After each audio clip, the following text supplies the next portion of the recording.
Hello, good evening, नमस्कार। पहली बार first time Iran directly attacked Israel, यानी पहली बार ऐसा हुआ है कि ईरान ने इजराइल पर डायरेक्ट यानी सीधा अटैक किया है, हमला किया है।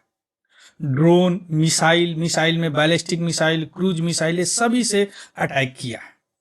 लगभग 50 साल के बाद ऐसा हुआ। इससे पहले ईरान वहां पे शैडो वार करता था, यानी किसी आतंकवादी ग्रुप को पैसे देके, हथियार देके लड़ाई करवाता था, इजराइल के खिलाफ उसको भड़काता था, उसको सपोर्ट करता था। लेकिन पहली बार ऐसा हुआ है कि ईरान ने इजराइल पर डायरेक्ट हमला किया है। चलिए शुरू करते हैं। न्यूज क्या है और क्यों हमला किया है, इसके पीछे कारण क्या है, इजराइल इसके बाद क्या करेगा, क्या मिडिल ईस्ट में पूरा रीजनल वार छिड़ने जा रहा है, सारी चीज हम समझने का प्रयास करेंगे। चलिए शुरू करते हैं न्यूज। लेकिन उससे पहले अगर आप नए हैं और इसको देख रहे हैं तो प्लीज इस चैनल को सब्सक्राइब जरूर कीजिएगा। चलिए शुरू करते हैं। क्यों है चर्चा में। ईरान जो है हंड्रेड्स ऑफ ड्रोन यानी सैकड़ों ड्रोन और मिसाइल से डायरेक्टली टारगेट किया है इजराइल को। कब? 14 अप्रैल 2024 को। क्लियर।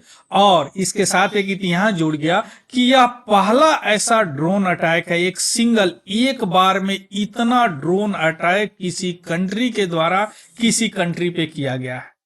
और पहली बार ईरान ने डायरेक्ट हमला किया है इजराइल पे लगभग 50 साल के बाद। हालांकि ये दोनों में कड़ा दुश्मनी है शुरू से ही, जब से इजराइल का स्थापना हुआ 1948 से ही। अभी देखेंगे क्यों। तब से यह इसका कट्टर दुश्मन है ईरान। लेकिन पहली बार यह डायरेक्ट इजराइल पे हमला किया है। यानी पहले शैडो वार करता था, किसी और ग्रुप के माध्यम से लड़ता था, प्रॉक्सी वार करता था, लेकिन पहली बार इन्होंने डायरेक्ट हमला किया।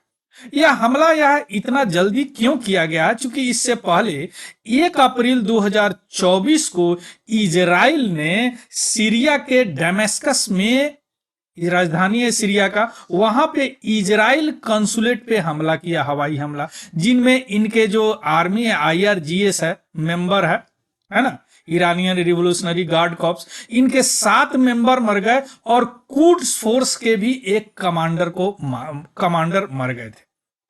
तो इसका उसी समय इन्होंने प्रोमिस किया था कि हम इसका बदला जरूर लेंगे, और इन्होंने 14 अप्रैल को लगभग 13 दिन बाद डायरेक्ट हमला कर दिया है।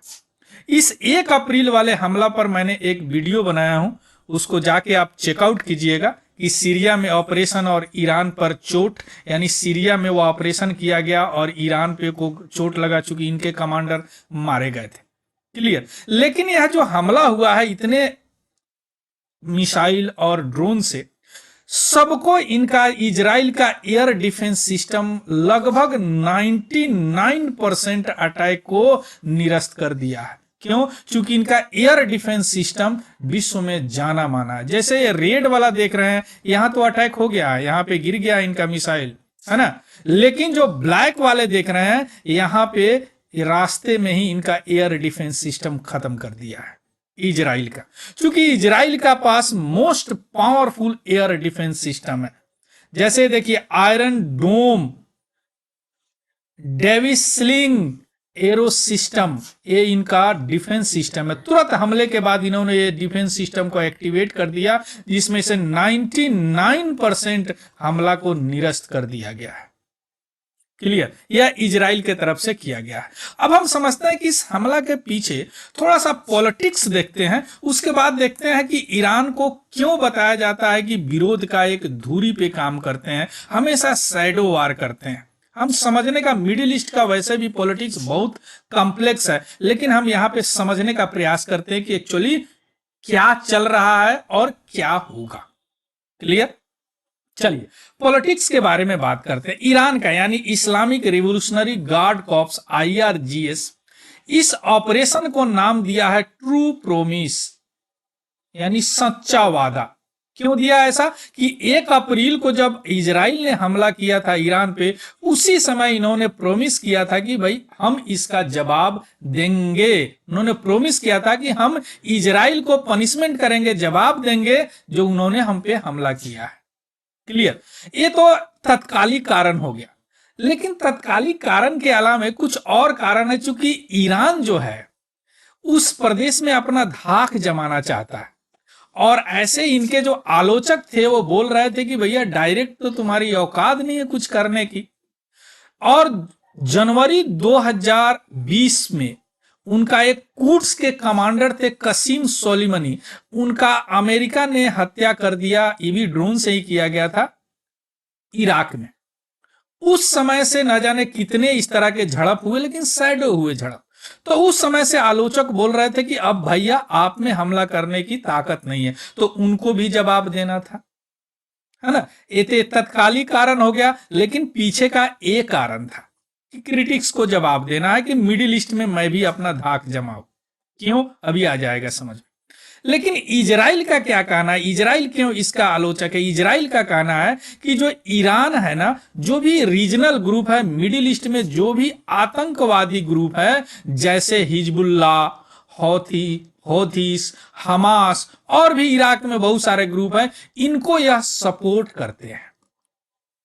सही बात है, सपोर्ट करते हैं। और इस मिलिटेंट ग्रुप के उस रीजन में होने के कारण हमेशा इंस्टेबिलिटी और टेंशन बना रहता है उस ग्रुप में, क्योंकि ये ग्रुप क्या करते हैं, एंटी यूएस हैं और एंटी वेस्ट हैं, यानी एंटी यूएस मतलब एंटी वेस्ट हैं।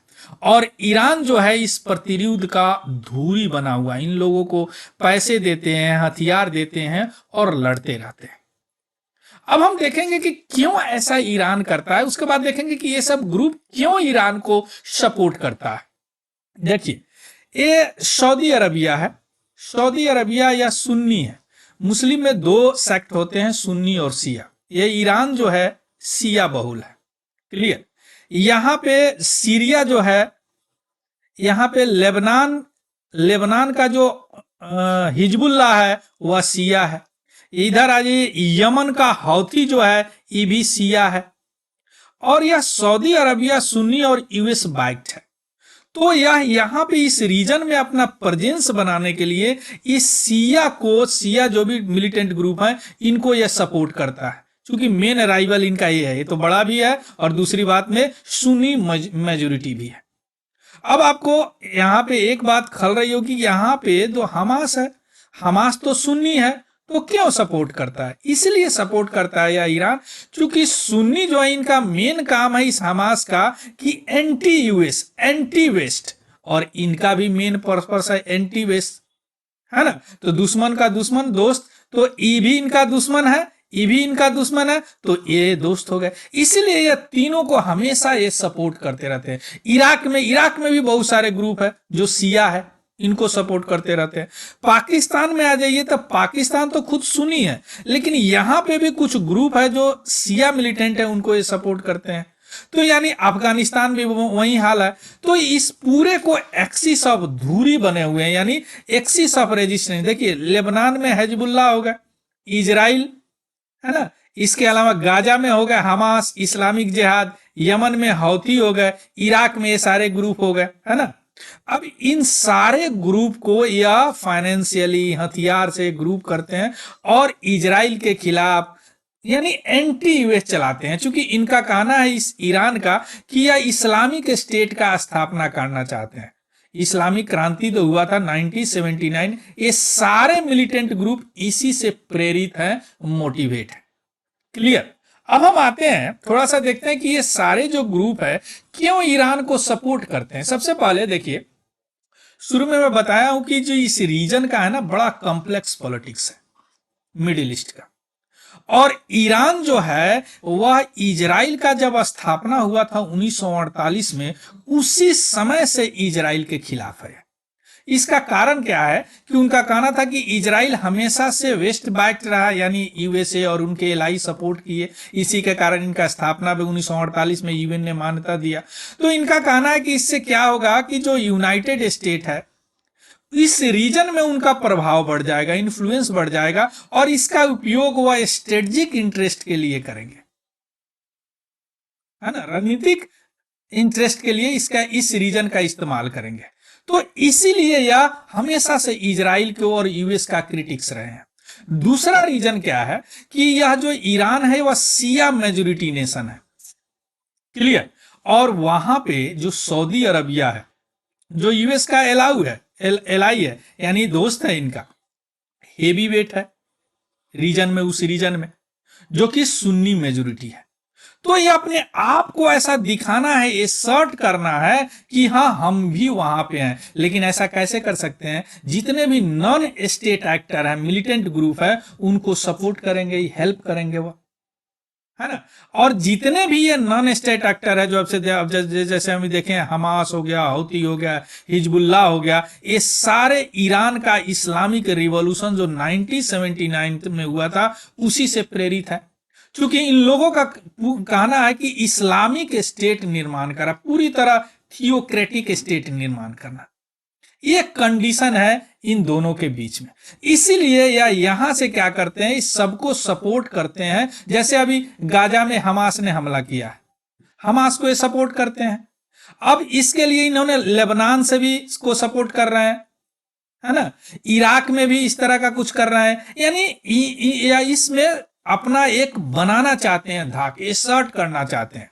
लेकिन अभी तक ये सारे काम शैडो कर रहे थे, प्रॉक्सी कर रहे थे, छुप के कर रहे थे, पीछे से कर रहे थे। लेकिन पहली बार इन्होंने इस गाजा पे डायरेक्ट हमला किया है, और पहली बार इतने सारे ड्रोन से हमला किया है एक बार में, लगभग 50 साल के बाद में। अब हम देखते हैं एक एक करके इन लोगों का देखते हैं थोड़ा सा। जैसे हम हमास का देखते हैं, हौती का देखते हैं, इनका लेबनान का देखते हैं ना। सबसे पहले हमास का देखते हैं। हमास जो है यह सुन्नी इस्लामिक मिलिटेंट है, शुरू में हम बता चुके हैं। यह 2007 से उस गाजा स्ट्रिप में अपना राज चला रहे हैं, है ना। अब यह इनका जो सबसे पहले स्थापना हुआ, जब इजराइल का 1948 में स्थापना हुआ, उसके बाद में बड़ा भयानक लड़ाई हुआ 1987 में, जिसको फर्स्ट इंडिफडा बोलते हैं, यानी वहां से पूरी तरह हटाने का। इसका भी मैं एक वीडियो बनाया हूं, चेकआउट कीजिएगा, इंटरनेशनल रिलेशन में आपको मिल जाएगा। तो उस समय 1987 में जो पहला लड़ाई हुआ, उसी में इनकी स्थापना हुई। और ये हमेशा जियनिज में, यानी जो इजराइल में रहते हैं, जू को, उनको यह क्या करते हैं, अपोज करते हैं। उनका कहना है कि नहीं, यहाँ पे मुस्लिम स्टेट बनना चाहिए, अपोज करते हैं। दूसरा जो ग्रुप है वहां पे, वह है पैलेस्टाइन इस्लामिक जिहाद, PIJ। ये भी सुन्नी है ना। लेकिन इनका ये भी सुन्नी है मिलिटेंट, लेकिन इस्लामिक स्टेट फिलिस्तीन में स्थापना करना, फिलिस्तीन को इनका ये एम है। यह सेकेंड लार्जेस्ट मिलिटेंट ग्रुप है उस गाजा स्ट्रिप और वेस्ट बैंक में बोलेंगे। ये भी 1989 यानी इस्लामिक रिवॉल्यूशन के समय इनका स्थापना हुआ। लेकिन कब? जब मुस्लिम ब्रदरहुड का वहां पे हुआ था इजिप्ट में, उस समय इनका स्थापना हुआ। मोटा मोटी सारे लोग थियोक्रेटिक यानी इस्लामिक स्टेट स्थापना करना चाहते हैं। क्लियर? यहाँ पे है एक गाजा स्ट्रिप हो गया, है ना। यहाँ पे थोड़ा सा देखिए, यहीं पे है गाजा स्ट्रिप, यहाँ पे स्थापना करना चाहते हैं। दूसरा जो है हिजबुल्ला। हिजबुल्ला का मतलब होता है पार्टी ऑफ गॉड, यानी गॉड का पार्टी, भगवान का पार्टी। यह सिया है, सियाट मिलिटेंट ऑर्गेनाइजेशन है। और इनका जो स्थापना कौन किया है? ईरान खुद किया है, ईरान रिवोल्यूशनरी गार्ड 1982 में। कब? जब पहली बार इजराइल फोर्स जो है ना लेबनान पे हमला किया था, उस समय इन्होंने इसका स्थापना किया था, यानी इसको फंडिंग दिया, इनको मिलिटेंट ग्रुप बनाया, है ना। अभी 45,000 तक मेंबर हैं उनके। और ईरान और हिजबुल्ला जो है पहली बार आमने सामने लड़ाई किए 2006 में, लगभग 1 महीना से ज्यादा लड़ाई किए, बाद में सलट गया, है ना। और जो 7 अक्टूबर 2023 को जो हमास ने इजराइल पे हमला किया, जो अभी तक चल रहा, उसमें भी यह परोक्ष रूप से साथ दे रहे थे। किसको? हमास को, है ना। यहाँ पे है हमास, सॉरी हिजबुल्ला है ना, ये हिजबुल्ला, यहाँ पे है हिजबुल्ला सीरिया में, सॉरी लेबनान में। बेरट लेबनान का राजधानी है, यहाँ पे है सीरिया, यहाँ पे भी एक्टिव है ना। अब आते हैं तीसरा, हौतीस। हौतीस भाई साहब यमन में है, ये भी मिलिटेंट ग्रुप है, ये भी सिया ग्रुप है। और यह बरसों से, 10 साल से अपने ही सरकार से लड़ रहे हैं, सिविल वार कर रहे हैं। इसका फायदा ये लोग उठाते हैं।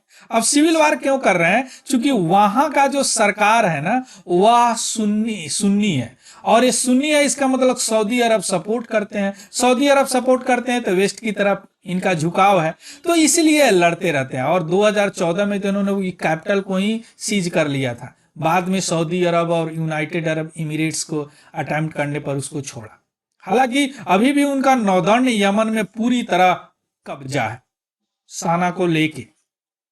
अब ये भी जो है 7 अक्टूबर वाला हमला जो मिडिल ईस्ट में हुआ, इजराइल वाला हमास किया था, उसके बाद में इन्होंने क्या किया, रेड सी को ब्लॉक करना शुरू किया। बहुत सारा वीडियो बनाया, जाके चेकआउट कीजिएगा।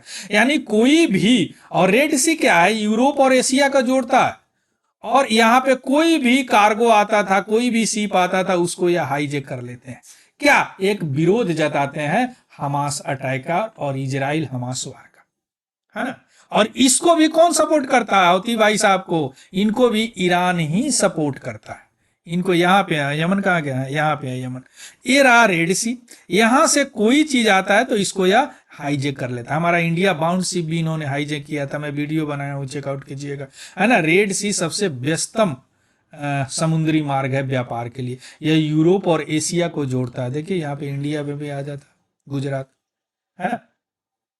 अब देखिए ये रही एक्सिस ऑफ दूरी, इराक हो गया, लेबनान हो गया, इजराइल इजराइल हो गया, गाजा हो गया, ये 3 जो ग्रुप है ना, इसको और इजराइल को या सपोर्ट करके या ईरान भाई साहब इसमें अपना धाक बनाना चाहते हैं। और इसी क्रम में पहली बार इन्होंने हमला किया। लेकिन आज इस हमला का नतीजा क्या होगा, चूंकि उनका इजराइल का एयर डिफेंस सिस्टम तो एक्टिवेट है, तो इनका हमला कोई काम कर नहीं रहा है ना। लेकिन अब क्या होगा मिडिल ईस्ट में, क्या कोई रीजनल वार होने लगे, चूंकि यूएस भी कूद चुका है उसमें, वेस्टर्न कंट्री भी कूद चुके हैं उसमें। तो अब देखिए आगे क्या होता है इस रीजन का, क्योंकि बड़ा कॉम्प्लेक्स पॉलिटिक्स है इस रीजन का। Clear. So this is all about the news. इसका पीडीएफ हम टेलीग्राम, हमारे टेलीग्राम चैनल है तिवारी जनरल स्टडी, उसमें मैं डाल दूंगा, वहां से आप लोग देख लीजिएगा, उसको भी ज्वाइन कर लीजिएगा। अगर यह इंफॉर्मेटिव लगा हो, कुछ सीखे हैं, तो प्लीज इसको लाइक और शेयर जरूर कीजिएगा अपने दोस्तों में। और यहां तक अगर देख लिए तो प्लीज कॉमेंट जरूर कीजिएगा कि इस थीम को आप समझे या नहीं समझे, फीडबैक जरूर दीजिएगा। So thank you, have a good day and happy learning. Thank you very much.